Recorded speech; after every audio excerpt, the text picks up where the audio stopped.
Welcome. Sharon Horne-Ellstrom here. Contribution this month. We're switching gears. Welcome to day 182 of our Supersize Your Business annual challenge. It's the first time we've done an annual challenge for our Supersize Your Business community. We've talked about different topics all the time this is year 9, but this is the first time we've formalized it into an actual, we're going to do one little thing every single day to grow and build and scale and supersize our business based on your definition of supersizing. What does it mean to you? Just like today's topic, we are going to talk about what does contribution mean to you. I found that the best way to improve something or pay attention to something or understand something is to actually take action toward that. But first and foremost is we have to say, well, what does it mean to us right now? What does contribution look like for our business? What does it look like for the individuals within our business? What even is contribution? So we're going to define that for ourselves today, and we'll talk about it a little bit. Of course, we'll talk about it every day this month as part of the focus for the annual challenge. But first we need, what's our definition? And then I also want you to rate yourself on a scale of 1 to 10, 1 being, I guess you could give yourself a 0 if you're doing absolutely nothing, but I find it impossible to believe that if you have a business of any sort that you would be a 0. It's not possible. Unless you're doing something evil and negatively impacting the world, then I would give myself a 0 or a negative number. This is am I making the world a better place, 0 to 1 to 10 scale. If you're making the world a worse place, I'd say give yourself negative numbers. I'm not even going to give examples of that, but I think you know what I'm talking about. So what the heck is contribution? Why are we talking about it?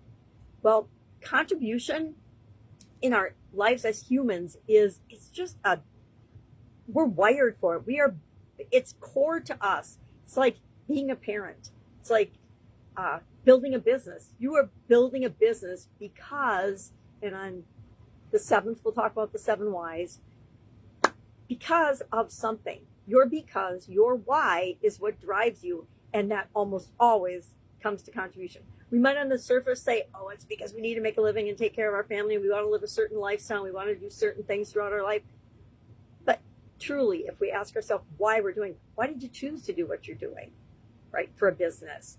There's a reason behind everything that we do. And I think there's value in us actually stepping back, taking a bigger picture view and looking at that reason, looking at what motivates us and what drives us.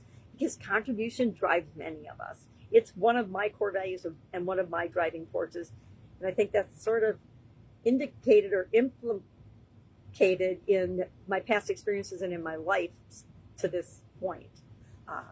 So we're wired for it, so we're going to do it. It increases our happiness, it increases our health, it increases our longevity over giving does, and contributing over receiving. Now, we all like to receive things and receive gifts and things. I'm not going to fib about that. Anyone can send me caramels at any time. But it's much more fun to actually contribute to other people and add value to the world and make the world a better place than to just be receiving all the time. When we contribute, it shifts us and our focus from scarcity and lack to abundance and prosperity. And all of us as business owners want that. We want the energy that we're putting into our business to be positive and abundant. We don't want it to be negative. Because guess what? Our energy shows through no matter what. I just learned this from a great woman I'm in a community with. We had a one-on-one chat, and it was like, oh my gosh. And I'm like, you're absolutely positively right. If we put energy of, I gotta get this thing to work. I gotta get this thing to work. We need to make more sales. That energy of desperation, which is lack and scarcity, comes through in the way that we communicate. If, on the other hand, we're like, wow, I would really love to work with this person, and that person shows up in your life, and you get to help them achieve something that they want in their life, that is the energy that helps us to be abundant and grow and prosper.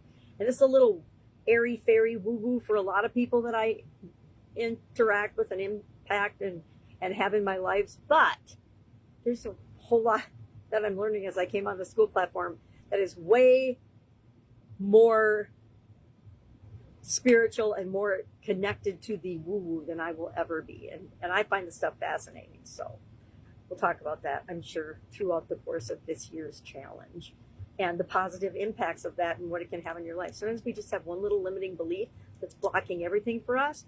we let go of that, it's like being the bottleneck in our business. Once we realize, okay, 99, if not 100% of the time, when one of my businesses stalls out or when it has a challenge, I am somehow causing that, or part of the problem, and a big enough part of the problem to be why it's showing symptoms of stalling out.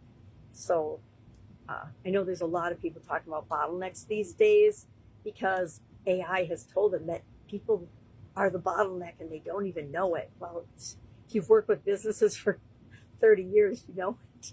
If you've worked with people for 30 years, you know that. Sometimes we are our own worst enemies and get in our own way. Actually, whenever we're not getting what we want, it's because we are getting in our own way. Nothing can stop us if we're determined to create something in our lives. So what are we going to do today with this? I would like you to share in the comments below your definition of contribution for your organization. You can share what you're doing now if you want. You can share what you would like to be doing. Of course, we'll dive deep into that this month with the SOAP framework and with our super process. But your definition of contribution, because we got to know where everybody's starting out, right? If you define contribution as just donating money, you're going to learn a lot this month. If you define contribution as something you'll do when your business reaches a certain income level, we're going to talk about that. We're going to talk about a lot of these things this month. And then rate yourself on a scale of 1 to 10. Not yourself, but your business on a scale of 1 to 10 with respect to contribution. And we will dive deep into that all this month as well. But just give yourself a rating, because I like to look at that on day 1 and then the end of the month to see how much we've grown and see how much has changed. It's a really visual way of measuring progress for us, which we all always want to be making progress for subjective things. I think contribution is subjective. Unless you're just measuring dollars donated, then that's a very objective thing to measure. But if you're donating in all the different ways we're going to learn about and to discuss and realize the absolute tremendous power of, some of those are really hard to measure. All right, that's it. That's all I've got today. If I can help you in any way, ask. It's 4th of July week here in the USA, so there's a lot going on. But I am available if you need me. Have an amazing day, and I will, of course, be with you tomorrow.